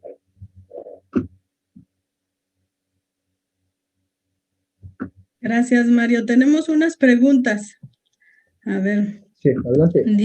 Dice Nadia Pérez, una consecuencia al acto de descubrir un objeto peligroso que no afecte la integridad o derechos de los alumnos, ¿cuál podría ser? Hablar con los papás. O sea, hablar con los papás. Yo creo que aquí lo importante es ubicar que la única forma en cómo puedo garantizar que ese objeto no vuelva a regresar a ese entorno escolar es hablando con los papás. No, perdón por la palabra que voy a utilizar, muy frente, es muy fuerte, no castigar. Si yo hago una intervención eminentemente pedagógica y hablo con el chico, pero también hablo con el papá y le pido que el primer filtro se establezca directamente en casa, creo que hay más elementos para poder conseguir una mejor respuesta ante este tipo de hechos. Muy bien. Otra pregunta de Ulises es, ¿qué se hace en caso dado que los padres no firmen o no estén de acuerdo con los protocolos? Son dos conductas diferentes, son dos hipótesis diferentes. El que no firmen, hay algunos protocolos en donde vienen en guía operativa, donde vienen en la normatividad de cada una de las entidades. En ese caso basta con informarlo, con notificarlo. A veces los papás no lo quieren firmar. Si estamos en presencial, únicamente basta con que yo recabe la firma de 2 testigos. Si estamos en virtual, lo que yo les sugiero que previamente señalen un correo electrónico en el cual se le puede notificar todo eso. Es muy importante que lo notifiquemos. Entonces, si no me quiere firmar, si la hipótesis es que no me quiere firmar, mi única obligación es notificarle. ¿Cómo le podemos notificar? Lo podemos notificar, si estamos en presencial, le leemos el documento y si no lo firma, con la presencia de dos testigos. Si estamos en virtual, basta y sobra que lo mandemos un correo electrónico. Ahora, esta pregunta que nos hace seguramente tiene que ver con el operativo Mochila Segura, con la determinación de la Suprema Corte de Justicia de la Nación. No podemos obligarlos, lo dijo el máximo tribunal. Entonces, ¿qué es lo que voy a hacer? Simplemente que el papá nos firme que no está de acuerdo. Y en el momento en que el niño pase por esa revisión, a él no se le va a ubicar. Pero ojo, eso no exime que no se le apliquen los demás protocolos. Vamos a pensar, el niño no va a ser registrado a la entrada de la escuela, pero si ese niño Juanito Pérez a media mañana se le encuentra un arma blanca, un arma de fuego, un artefacto explosivo, sí podemos aplicar el siguiente protocolo. Lo que no nos permiten es el acceso a lo que se denomina la intimidad corporal o la intimidad del niño. Eso es claro, pero si el papá está cierto de que no lo valida, está en su derecho. Pero el siguiente protocolo sí tendríamos que aplicarlo directamente. Dice Karen que en algún momento en su zona les dijeron que Operación Mochila no estaba permitido. Y también Enrique dice que sí es legal la Operación Mochila porque pues les han dicho que no es legal. Entonces, y además preguntan quién la debe realizar, si el maestro o alguna autoridad en especial. Ok, voy a la primera. La Suprema Corte de Justicia emitió una resolución donde ellos no la califican como correcta. Entonces, si nosotros queremos instalarla en una escuela y hay algún grupo de papás que no está de acuerdo, ese grupo de papás no tendría que participar ni como revisor, ni a esos niños tendríamos que hacer pasar por esa revisión. Los papás están en su derecho. Por eso es importante que cuando yo lo publicite o lo difunda, cuente no solamente con esa publicidad, sino con la autorización expresa de los padres que permiten que su hijo hagan esa revisión. Hasta ahí es lo que voy a hacer. ¿Quiénes participan en ese consejo de vigilancia? Ese consejo de vigilancia tienen que estar. Representantes de los padres y representantes de los maestros. ¿De acuerdo? En algunos casos se suele invitar a otros observadores externos, como la Comisión Nacional de Derechos Humanos, como la Secretaría de Seguridad Ciudadana, como Protección Civil. Pero eso lo vamos a hacer siempre y cuando concurran la autorización expresa de mi autoridad educativa y la autorización expresa de los padres. Si los padres no permiten que ellos estén como visores, no pueden estar. En suma, solamente estarían los representantes de los maestros y los representantes de los padres de familia. Ok. Dice, pregunta y Dania Inés, ¿cuál es el procedimiento si se le encuentra algún objeto a personal de la escuela? En este caso vamos a hacerlo que se le encontró a un docente. La hipótesis normativa que se le encontró a un docente, se le aplica exactamente igual, se le determina, el profesor en este momento se le acaba de encontrar un arma blanca, ejemplo, un arma blanca, la cual va a ser resguardada. Acuérdense bien, hablábamos de unas bolsitas transparentes, abrimos la bolsita, se coloca ahí, se resguarda un ciclo, se le pone ahí y se le pide al maestro que pase a un lugar porque ella no podría entrar directamente a su área a desempeñar sus funciones, y en ese momento se le manda a llamar a la autoridad educativa, se da vista a jurídico y se instrumenta un acta de hechos. Es muy importante instrumentar el acta de hechos de las personas que visualizaron esta circunstancia. ¿Quiénes? Pues obviamente las personas que estuvieron en ese filtro de entrada, y también recabar el testimonio del maestro. Bien importante. Ojo, es un acta de hecho, no es un acta administrativa. Un acta administrativa lleva otro tipo de formalidad. ¿Qué es un acta de hecho? Recordemos que un acta de hechos es un documento que hago para que se haga de conocimiento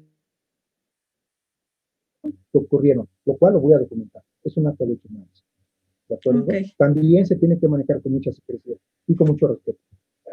Pregunta Dalila y también otro compañero que si le repites, ¿qué significa ASIAEM? ASIAEM es un acrónimo, o siglas, como quieren llamarlo. ASIAEM significa abuso sexual infantil, A de abuso, S de sexual, I de infantil, acoso escolar y maltrato. ASIAEM. Es la nueva denominación que se está dando a todos aquellos protocolos que tienen que ver con la intervención en casos de quebranto de la integridad de los menores. Básicamente es acoso escolar, maltrato escolar y abuso sexual infantil. Ok. Dice Guadalupe que comentabas que no podemos meter las manos en las mochilas. ¿Qué pasa entonces, por ejemplo, cuando el ejército afuera de la escuela hace ese tipo de revisiones y mete las manos a las mochilas? Yo no sabría decirlo por lo que hacen los demás. Yo soy el niño, yo soy el maestro, yo llego a la escuela, a ver si se alcanza a ver, llego a la escuela, abro mi mochila, la muestro y checo todos los objetos que vienen aquí. Esa es mi revisión operativa mochila. checo qué es lo que viene en mis bolsas adyacentes, ya está ahí. Pero el maestro, la mamá, no puede introducir técnicamente la mano ahí. Así es como se haría. Y en cuanto a otra pregunta, ahí sí yo no sabría, no tendría los elementos para poder contestar, porque esas ya son situaciones que tienen que ver con la seguridad, pero ya más de la sociedad, que tiene su fundamento en el Código Nacional de Procedimientos Penales. Y ahí sí ya es un entorno completamente diferente.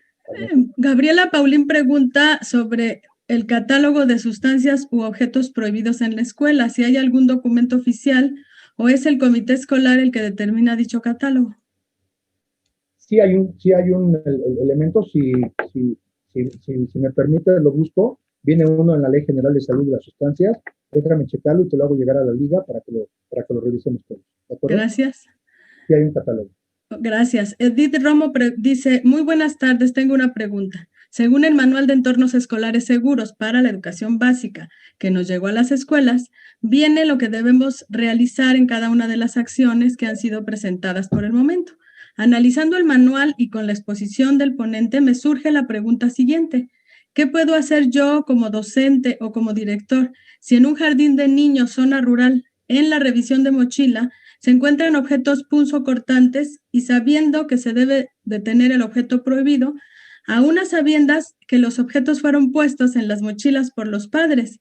Ya se hizo todo el protocolo de levantar el acta de hechos, se avisó al supervisor y cuando se notifica a los padres, ellos están sabedores de la situación y lo toman con normalidad.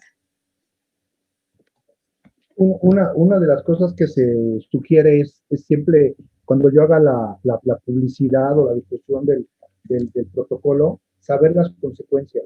Y aquí lo más importante es seguir trabajando con la consecuencia. O sea, no quiero referirme al caso concreto, ¿no? Sino de manera general. Si yo le dije a los papás cuál es la consecuencia, yo continúo con la consecuencia. Le voy a poner alguna analogía. En algunas entidades, sobre todo en preescolar, hay un protocolo que se hace a la salida de clases, donde dice que los niños van a ser resguardados 20 minutos nada más después de clases. Después de 20 minutos, hasta el ciclo escolar anterior, se remite a una agencia del Ministerio Público por la cuestión de abandono de menores. En algunas entidades no es a la autoridad ministerial, sino es ante el DIF. Entonces, si el papá actúa o no actúa, yo ya hice lo que tenía que hacer. Activé el protocolo, perdón, lo difundí, le dije las consecuencias, activé el protocolo, y el papá sabrá si acata o no acata las posibles consecuencias. Pero yo ya actué, porque tengo que actuar. Muy bien. Pregunta Erika, en el caso del supervisor, ¿qué es lo que se debe hacer ante un llamado de emergencia? Me gustaría que fuera más precisa hacia qué llamado para ver qué tipo de emergencia. Les voy a decir por qué. Hay algo que se denomina tramo de control. La responsabilidad del docente es un tramo de control. La responsabilidad de la directora es un tramo de control y del supervisor. Habría que ver qué tipo. Pensemos que si fuera, por ejemplo, un sismo, un incidente, entonces, en ese momento, quien dentro de la escuela se activa el protocolo para poder o bien replegar o bien desalojar el bien inmueble, ¿no? Una vez que ya se hizo eso, el director le avisa al supervisor. El supervisor recibe la llamada y avisa directamente a la dirección operativa. Si hubiera el caso, lamentablemente esperemos que no suceda, que el bien inmueble fue dañado, entonces no solamente el supervisor va a actuar como informante en su autoridad, quien en ese momento tiene que avisar la directora y el supervisor a Protección Civil. Si es el caso, esperemos que no suceda, que hubiera algún lesionado, también a los servicios de emergencia. Entonces, habría que ver justamente de qué estamos hablando, dependiendo de lo que estemos hablando. Si hablamos que el incidente es un asunto hacia él, lo que va a hacer el supervisor es dar todo el acompañamiento en la documentación de los hechos, el acta de hechos, las minutas de atención a los papás, la remisión al órgano interno de control, la remisión al jurídico, al área jurídica. O sea, todo eso es lo que va a hacer el supervisor. Darle el acompañamiento al director o a la directora para que lo hagan de mejor forma, darle todas las facilidades y servir como ese puente entre la escuela y las diversas instancias. llámese jefatura del sector, llámese director operativa, llámese coordinación de asuntos públicos. Ese puente, el que va a puentear esa información, va a ser directamente el supervisor. Muy bien, gracias. Araceli pregunta que cuántos metros alrededor de una escuela me corresponde en el caso de que afuera suceda algo. No hay una metrología, y lo digo de esta forma, pero les voy a poner algún ejemplo. Si el hecho original sucede en la escuela, se suscita en la escuela, y el hecho de que hablamos, y ahorita les voy a poner un ejemplo, ocurre a 1 kilómetro o a 2 kilómetros, o en la casa del niño, nos sigue correspondiendo a nosotros. Por ejemplo, en alguna escuela sucede que a la salida, los niños de secundaria iban 2 niñas con 2 celulares muy vistosos, muy costosos, y 2 de sus compañeros andaban en un parque, y 2 de sus compañeros del grupo las vieron. Estas personas lo que hacen es que dicen, entonces le vamos a quitar. Y se los quitan. Las niñas llegan a su casa, las someten, perdón, las violentan y les quitan el celular. Y llegan a su casa llorando y la mamá dice, ya que ya va. No es la primera vez que ocurre. Y la señora va y levanta una denuncia ante el Ministerio Público. El Ministerio Público, cuando hace su intervención, dice lo siguiente. Si bien es cierto, los hechos ocurrieron fuera del entorno escolar, en un área ubicada muy afuera del entorno, pero los hechos originales se realizaron dentro de la escuela, porque ellas refieren que no es la primera vez que ocurre esto.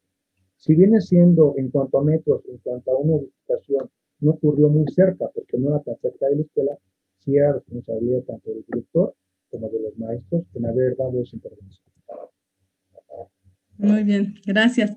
Raquel pregunta qué protocolo se aplicaría para alumnos narcomenudistas y que los padres los respaldan. Además, los padres amenazan a los docentes a la salida. Yo creo que esa pregunta lamentablemente habla de una realidad, de un México que a veces no queremos ver.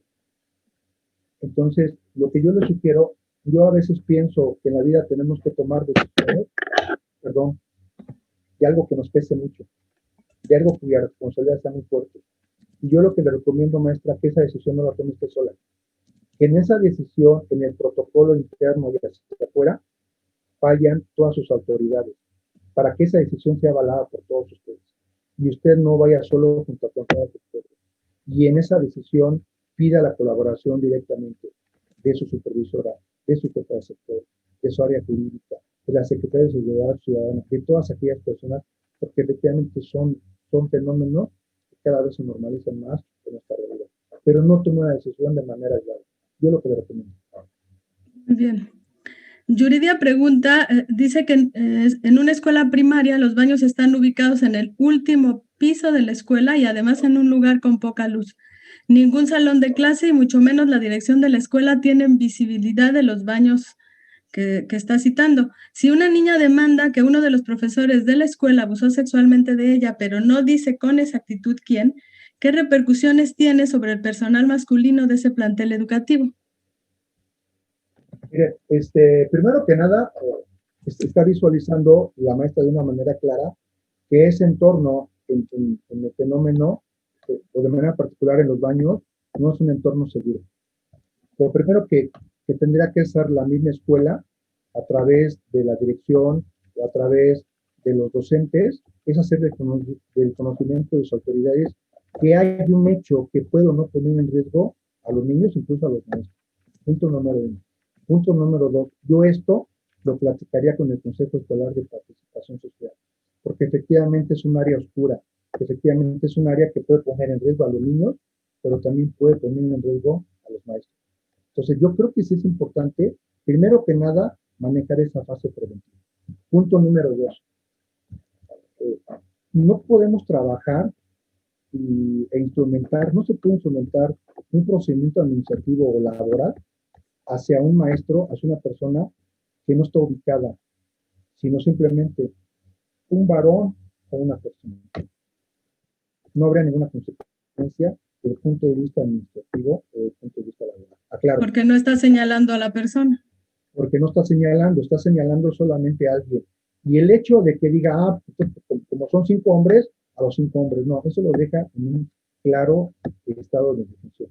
Ahora, desde el punto de vista penal, el Ministerio Público puede hacer diligencia en donde ubique, donde diga, donde entre a una situación como más de indagar el perfil, la descripción, que dice la media afiliación de esa persona, ¿no?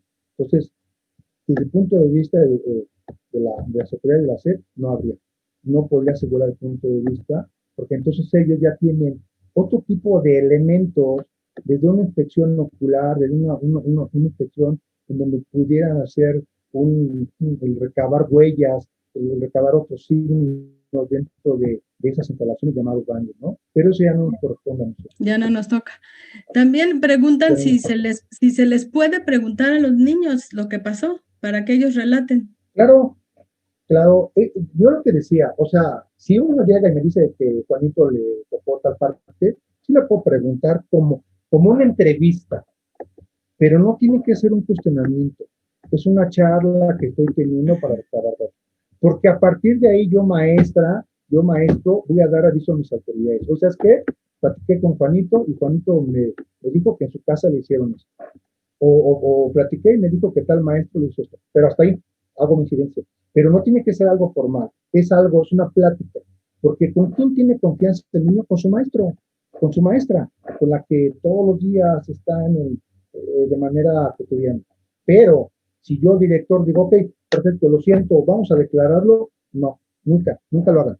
Nunca lo hagan. Sí pueden platicar, claro. Sí pueden platicarlo, pero no lo pueden, no pueden hacer un acta de hecho. No se sugiere, si no es con la autorización de los padres.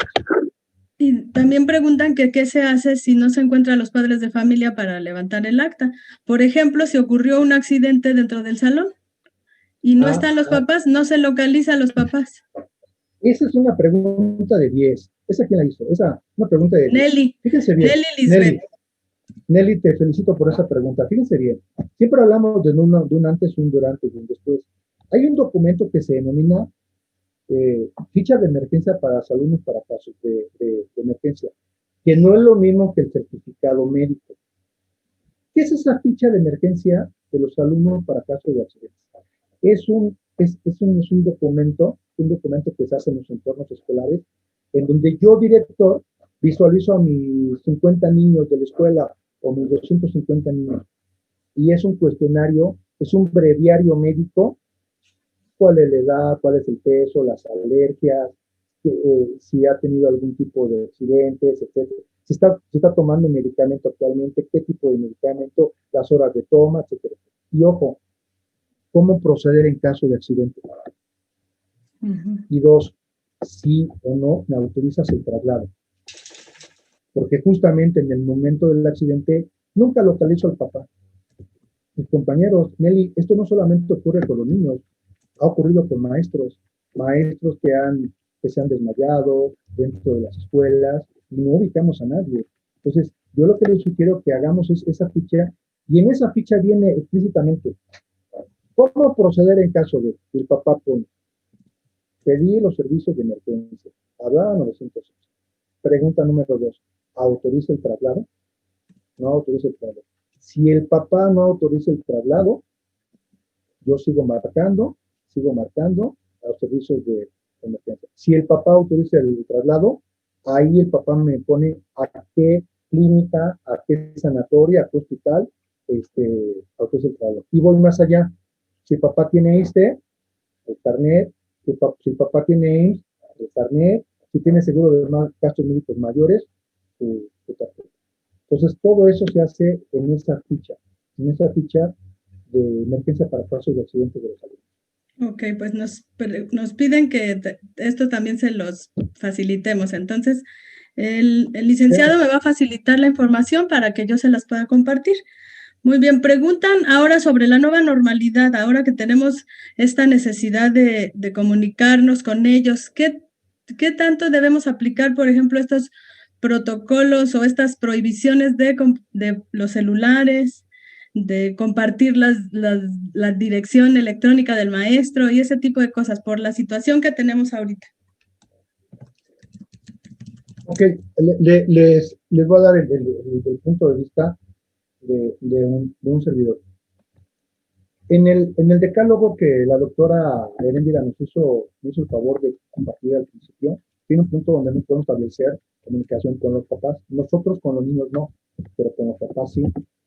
Tenemos que, en este momento, estamos utilizando mucho el WhatsApp. Yo les recomiendo, maestros, que no tengan el número del niño, sino tengan el número del padre de familia, porque estamos tratando con menores de edad. No sé si soy claro. Aún de secundaria, yo hago un grupo de WhatsApp. Punto número uno, tengo que tener un reglamento y tengo que decir que ese grupo es temporal, que ese grupo tiene un horario de atención, que ese grupo es eminentemente educativo y que la comunicación se establece entre el maestro y el padre de familia, nunca entre el maestro y los niños. Pero algunos tienen incluso grupos privados de Facebook. No, no. No debe ser. Y también preguntan ahí, dice que bueno, fue por indicación o por acuerdo, pero y que en algunos casos les piden hasta evidencias de ese grupo. Ok, ahí voy. Ese es el primer punto. El segundo punto. Tenemos que tener un permiso explícito de los papás en que podamos recabar la imagen de sus hijos para una finalidad eminentemente educativa. Si mi directora me dice, oye, mándame una foto del niño Juanito cuando hizo el examen o cuando hizo no sé qué, y el papá no me autoriza, no podemos tener acceso a esas fotos, ¿eh? No podemos compartirlo, aunque sea con una finalidad eminentemente educativa. Porque en la historia de vida de esa familia hay algo que el papá puede pensar que su hijo puede correr algún riesgo. Entonces, si no tenemos la autorización expresa de difundir la imagen del niño, o no la difundimos o le ponemos un emoji. Es lo que hacemos. Pero volviendo a lo mismo, ¿qué podemos compartir? Todo lo que pueda compartir con una finalidad eminentemente educativa. Y yo no sugiero que creen grupos de WhatsApp directamente con los niños, porque ustedes están agregando como alumno a un niño, a un menor de edad. Hay ahorita las tecnologías de la información y de la comunicación nos dan un Classroom, nos dan otro tipo de elementos en donde yo puedo publicitar o publicar mi información escolar, las tareas, incluso hacerle la devolución. Yo de manera particular no recomiendo el Facebook. Un grupo de WhatsApp, tal cual. Es más, dentro del grupo de WhatsApp hay unos en donde son grupos de discusión donde los mensajes no se comparten con todos. Pero, aclaro, con los papás, y siempre y cuando tenga la autorización. También preguntan si cuando tiene sesión sincrónica, si debe pedirse que enciendan la cámara a los alumnos. No tendría que pedírsela, pero ahí yo voy a algo, ¿no? Hace rato hablábamos que no todo se va a solucionar desde el punto de vista jurídico, si se puede hacer o no se puede hacer. Yo creo que la labor que se haga antes de convencimiento con los papás es muy importante y el pedirles por qué. A lo mejor durante toda la sesión, no, pero a lo mejor al principio sí, tanto la imagen como el nombre del usuario, nada más para ver quiénes están presentes, nada más. Y una vez que yo identifique que no hay una persona extraña, ya pueden apagar su cámara. Pero yo creo que eso sí lo pueden lograr si lo hacemos desde antes. Se han dado casos en donde ha habido conflictos entre los maestros y los papás sobre cómo ingresan, que si tienen la cámara prendida o apagada, que si no está acostado. Yo creo que, pero esas situaciones las quieren resolver en el momento. Cuando yo les pregunto, oigan, ¿y ustedes al principio de todo esto hablaron con los papás? ¿Le dijeron cuál era la finalidad? ¿Cuál es lo que tienen? ¿No? Pues yo creo que es importante que se hace los papás. Porque muchas de las medidas que pedimos nosotros ahí no solamente son en nuestro beneficio, sino más aún en beneficio de los propios pequeños. Y hemos visto respuestas muy adecuadas.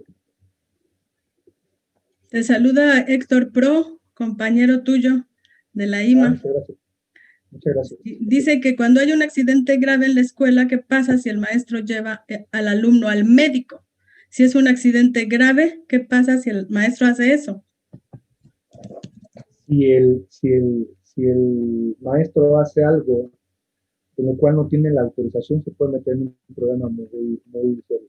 Yo insisto, esa ficha para casos de accidentes es una ficha muy importante. Le voy a decir por qué. Porque ahí me va a decir qué es lo que sigue, qué es lo que voy a hacer.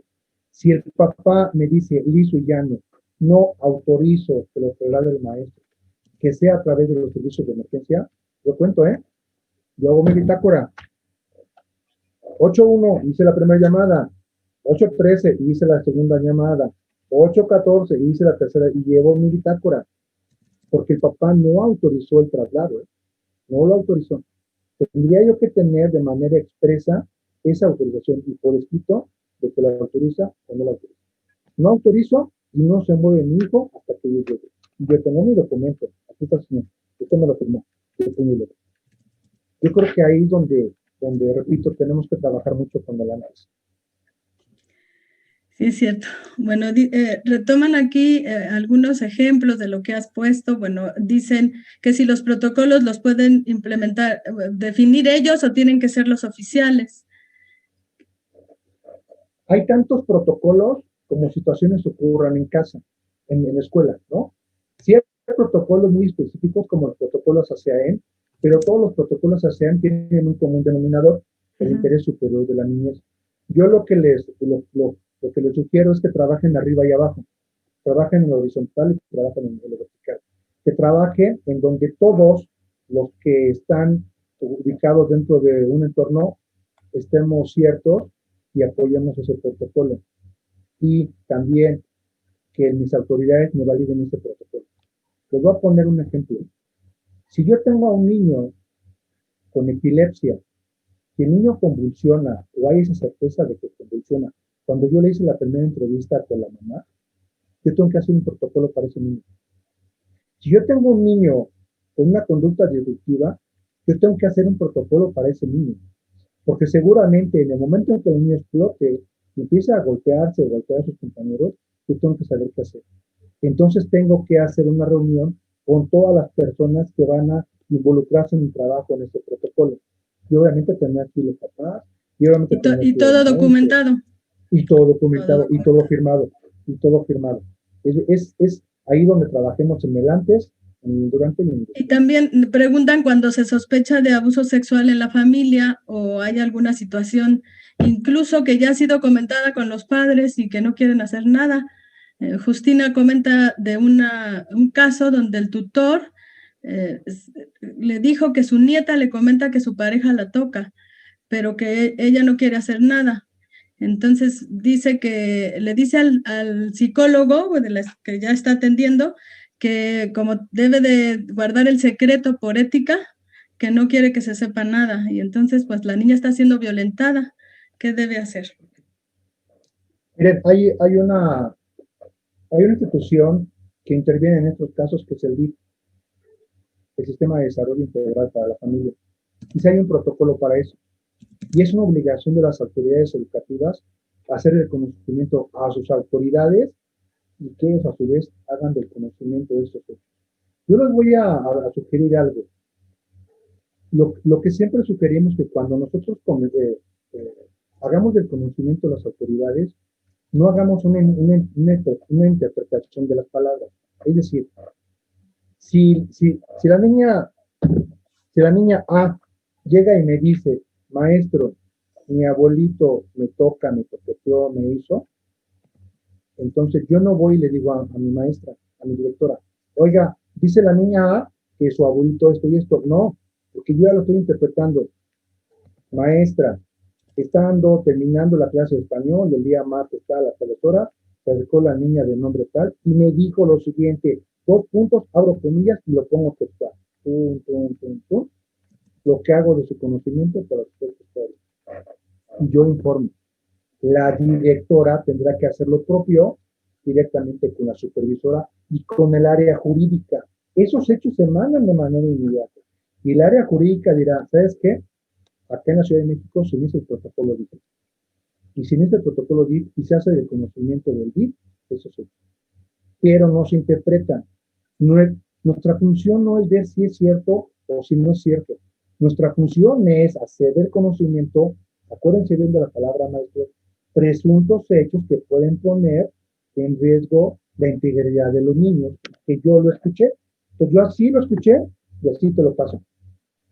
Entonces ya será la instancia de doña David quien acuda al hogar y haga esa intervención a través, primero, en un primer momento, de una trabajadora social. Si la trabajadora social ve el entorno y se das que sí, entonces será el DIF directamente quien dé vista a la autoridad ministerial. Otra pregunta es acerca de que los alumnos meten sustancias alcohólicas, ingieren sustancias dentro de la escuela o afuera, en los alrededores, o también se sospecha que están metiendo bebidas alcohólicas, por ejemplo, en el Boeing, echan ahí, y luego otro alumno los denuncia, se comprueba el hecho de que sí sucede eso, se le cacha en fragante y ¿qué hay que hacer? Es el segundo protocolo que vimos, cuando encontramos sustancias o armas o algo ahí adentro. Digo, primero que nada, publicitarlo con los papás desde antes y decirle las posibles consecuencias de lo que pudiera ocurrir. Es muy importante que el papá sepa que eso no es una travesura, ni que es una forma común de relación de tipo. Y que el que ingrese, a lo mejor él podrá tener la decisión de qué es lo que haga en su casa o en su entorno, pero una vez que ingrese esa sustancia, esa arma directamente a la escuela, es un entorno completamente diferente. Y es la misma respuesta que le di a la maestra Cerrato. Ese tipo de hechos que tienen que ver con narcomenudeo, con presencia de armas, el director tendrá que pedir la colaboración de sus áreas, tanto de la supervisión, jefatura del sector y el área jurídica. Perdón, porque no es una decisión fácil. Yo creo que sí es importante que la compartan y que le digan qué es lo que tienen que hacer. Sí, deben intervenir. Marta Francisca comenta que hay protocolos de actuación para estas diferentes situaciones, pero que algunos requieren mucho tiempo para su aplicación y seguimiento. Y si no se realiza como debe ser, pues se finca responsabilidad a los docentes y a los directores. La pregunta es, ¿usted considera que estos protocolos ayudan a los profesores o solo les asignan mayor responsabilidad que están eludiendo los padres? ¿Sabe qué? Yo le doy certeza a lo que dice la maestra, pero hablamos de que esos hechos son vistos por nosotros en nuestro entorno escolar. Y si partimos de la primera diapositiva que hablaba del interés superior de la niñez, sí nos corresponde velar por ese interés superior de la niñez. Y ahora, o sea, si hacemos una relación, perdón, ¿cómo lo voy a decir? De costo-beneficio, yo creo que una omisión en muchos casos es grave. Les voy a poner un ejemplo. En algún caso y en algún lugar, que no voy a decir dónde, salió en las noticias que un niño, el niño B, vamos a llamar el niño B, fue encontrado violentado en su casa, amarrado y golpeado. Y ese niño B, cuando la directora de esa escuela ve lo que ocurre en la noticia, lo identifica como uno de sus exalumnos de un nivel muy básico. Y entonces resulta que la orientación que se le dio es que fuera documentando y que si en el Inter que estuvo el niño inscrito en esa escuela ella vio o evidenció algún tipo de violencia, dijo que entonces se le pidió que lo fuera documentando, ¿no? Entonces a los pocos días el Ministerio Público, ya una vez que tiene la carpeta de investigación, empieza a hacer la indagatoria respectiva y se da cuenta que ese niño estuvo inscrito anteriormente en esa escuela. Y mandan llamar a la directora, y mandan llamar a la supervisora, y le preguntan a las tres preguntas, ¿tú supiste? Y dijeron, no. Nunca fue violentado, nunca. Entonces, efectivamente, nunca había pasado nada. Lo único que había pasado son algunas situaciones de tipo conductual que fueron atendidas adecuadamente, todo perfectamente bien documentado, y nunca tuvieron rastro de evidencia de que hubiera sido maltratado físicamente. Okay. Resulta que en el momento que ellas acreditan esto, no hubo responsabilidad. La pregunta era, ¿qué hubiera pasado si en ese inter que estuvo escrito el niño, hubieran visto esas marcas como las que vimos hace rato, ¿no? Entonces yo creo que sí, efectivamente es trabajo administrativo, sí, maestro, sí, no les voy a decir que no, pero yo creo que sí vale la pena hacerlo. También preguntan sobre que algunos docentes y directivos son omisos O sea, el docente le comenta al director, por ejemplo, que está pasando tal cosa y el director prefiere no hacer nada y obviar la situación. También hablan acerca de hasta dónde llega nuestra responsabilidad y qué tanto al involucrarnos estamos pues todavía colocándonos nosotros la soga al cuello, ¿no? Yo creo que hace rato hablaba del término que se denomina tramo de control, ¿no? Cada uno de las figuras educativas que están dentro de la escuela tiene responsabilidades diferentes dentro del tramo de control que les corresponde. El docente tiene el tramo de control de conocer, de informar y documentar. El director tiene recibir, documentar e implementar de manera inmediata los protocolos. Si yo como docente, hombre o mujer, hice del conocimiento mi autoridad y tengo una incidencia, yo ya lo hice, yo ya lo acredito.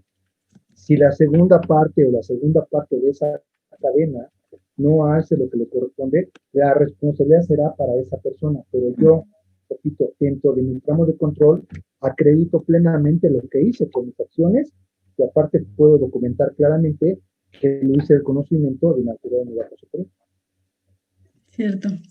Bueno, hay algunas otras preguntas, se nos acabó el tiempo, les vamos a compartir, preguntan sobre la ficha esta que mencionas o las fichas, que si les repites el nombre, las fichas de emergencia. Ajá, fichas para caso de emergencia, ficha de los alumnos para caso de emergencia. Que si las pueden hacer ellos o ya... Ficha de salud de los alumnos para caso de emergencia.